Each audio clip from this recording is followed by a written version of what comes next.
Kumar Vagdarikar, working as an assistant professor in computer science and engineering department at Walton Institute of Technology, Solapur. Today we are going to see the single inheritance in C++. Already we have seen what is meant by the inheritance and how that inheritance is going to be used in object oriented concepts. So let's see. So learning outcomes. At the end of this session, students will be able to understand the single inheritance in C++. So what is meant by single inheritance? As we have already seen that in inheritance we'll have the base class and the derived class. So means what? In inheritance basically we'll have the parent and child relationship. So let's consider we'll have our parents have one house. So now by default the children are going to be residing into that house. Why? Because that children have inherited those properties. That is the one example. And even let's say the parents have some certain skills. Okay, then by birth the child can even get those properties inbuilt.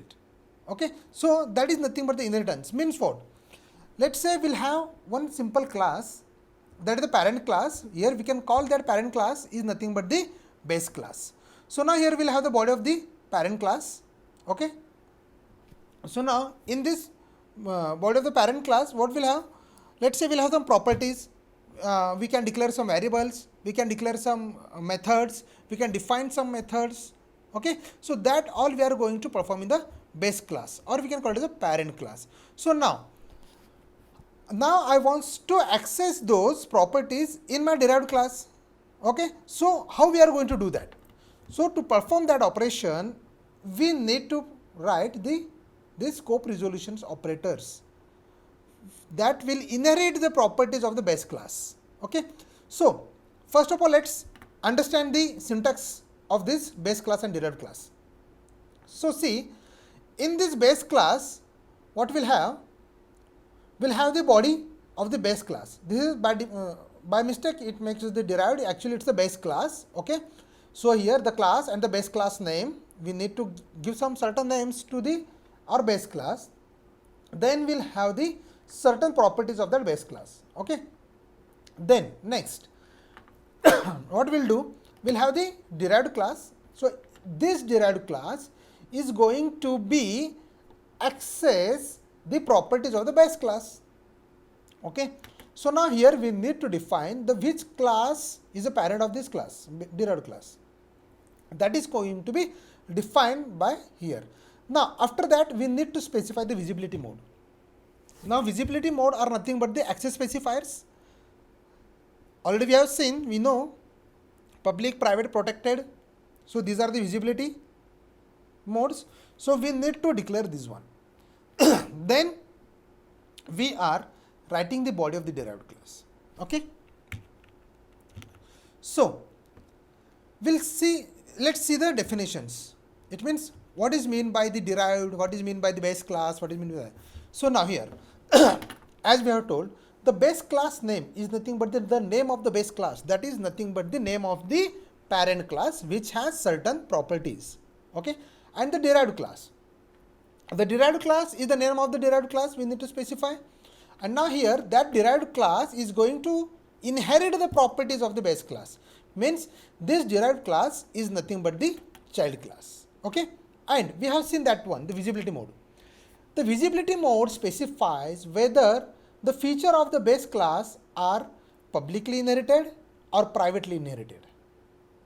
Okay, it means the whatever properties are going to be defined in this base class are whether the mode we need to define here, whether those are the public or private. So that we are going to define here. Okay, so now let's see one simple example. So now what we need to do, we need to first define here the header files. Okay, then let's say we'll have one class called the account class. Okay, so now by default access specifier is the private. So now here we need to make it as a public, because the private properties cannot be accessible outside the class. So that's why we need to declare it as a public. Okay. So let's say we'll have the one property called as a float, and its salary is equals to 60,000. Okay. We have made this a public property of the account class. Okay. Now that's it. We have declared one simple class which has single property. Okay. Now next is what? Let's say we'll have the class as a programmer. Okay. Now here that programmer is a child class of the account class. Fine. So how we are going to do that? We are going to perform with the help of this co-producer operators, and then public and then account. Now here this is the visibility. What we are going to do? We are making it as a public, those properties again in our class. Okay. Now let's say we'll have one more property called the public of the programmer. Fine. And in this programmer class we'll have the float as a one property, that is the bonus, and is equals to 5,000. Okay. Means that particular programmer is getting the 5,000 as a bonus, and we have declared that in our programmer, because every programmer has a different bonus, right, based on his performance. So let's consider that one.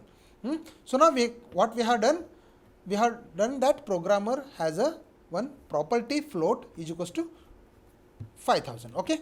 Now that's it. Only we'll have the two classes. One is account class and another one is a programmer class. In account class we'll have the property called the salary, and in programmer class we'll have the property as a bonus. But now can we access the salary property of the account class in my programmer? Yes. So how to do that then? So now here we are writing the main function. So in this main function we need to clear the object of that class, right? So now here what we have done, the programmer P1. Fine. So now programmer P1 means what? Here P1 is the object of the programmer class, right? So now see what I want to do. Now I want to access the property called the salary, right? So see here. Now what I'm going to do, see out salary of P1 dot salary. Now this salary is not declared or defined inside this programmer, right?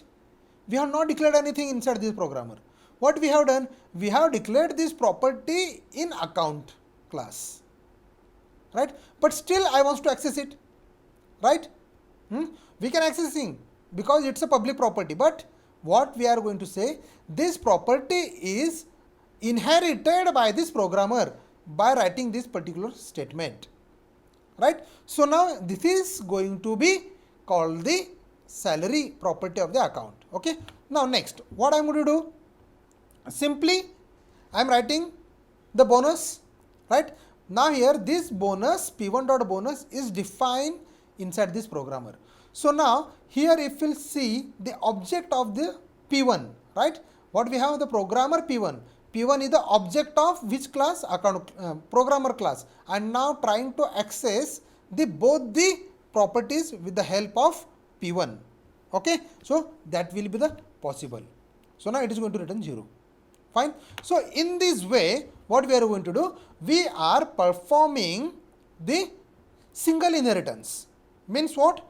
We'll have the single class, okay, as a parent class, and we'll have one programmer class, and it is going to be access or inherit the properties of the account. Even not only the simple variables, even if we'll have declared or defined some methods inside this account, those can be accessible by this P1 object, because what? He has done the single inheritance. Okay. So now think and write. Can we inherit the private members of the base class? Take a pause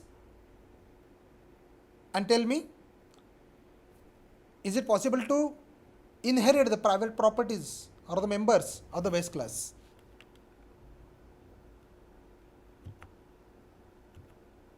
No, we cannot perform that one, right? Because the private members of the base class are never going to be inherited. That is a standard. Okay. Why? Because outside the class we cannot access the private members. Okay, that is the rule defined by the what? OP. Fine. And next one. But in C++, the default mode of the visibility is what? Private. So now in this class, in here, if we are not writing as a public, okay, this is the very important thing. This is the public. We are writing the public. Why? If you are not going to write this public, then we cannot inherit the properties, because by default what? Yes, by default C++ has a visibility as a private. Right? So the references are, we got these concepts from the object oriented programming with the C++ by the 7th edition from E. Balguru Swami.